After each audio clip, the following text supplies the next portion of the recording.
Good morning. I'm Farzana Suri, your victory coach.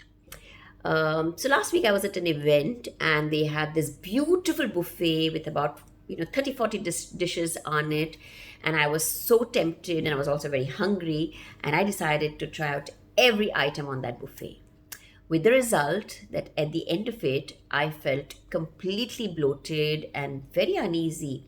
Uneasy to the point that I had to unbutton the top button of my jeans. Not a good feeling. And then I thought about it and I realized there's a certain pattern that I operate in. So when I travel, I want to do all things that I can in those 6 days or 12 days or 3 weeks that I'm out.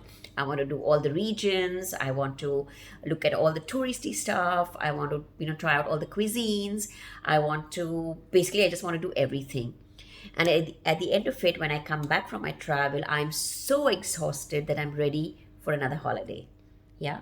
And I thought about it and I said, you know what?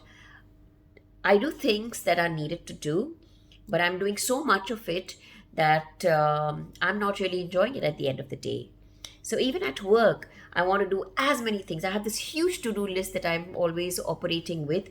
And it's important, I realize, that I need to just look at those three or four things that are really, really most important.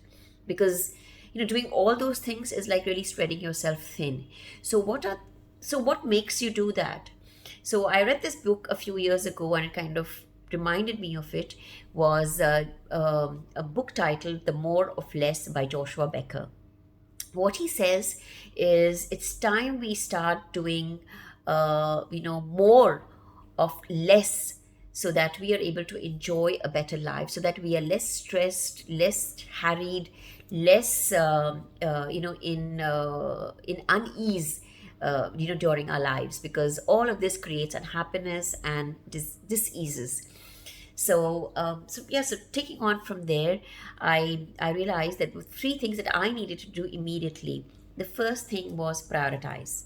I don't need to do those 20 things on my list. I just need to focus on those four things today that can help me to achieve my goal. That's the first. The second thing is the power of no. I cannot remind myself, how important, the power of no is.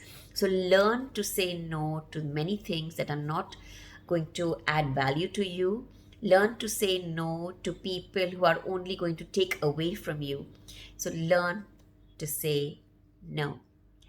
The third thing was, which I felt was very important, is we all have these tasks that we need to do, but there are those spaces between the tasks that we never really live to enjoy. So, for example, if I'm headed to a meeting and I have to walk to that meeting for say 5 minutes, or maybe I have to drive to that meeting, how about I use the time between the meeting to just acknowledge, pause, and look around and enjoy that moment. So it could be the gentle breeze on my face, it could be the laughter of people around me, it could be the fragrance of maybe food coming out from somewhere, or or the smiles of people. Yeah, how can I just be in that moment and just enjoy this? Because if you're not doing that, then your body is always going to be so worked up and tense, because of the prep that you need to do for that meeting. So if you can look at these three things that I'm saying, that life could be a little more easy. So do more of less, so that you can have more space to enjoy what you love. So what is the thing that you are going to do less? Do let me know. This is Farzana Suri, your victory coach. Be victorious, be blessed, be loved.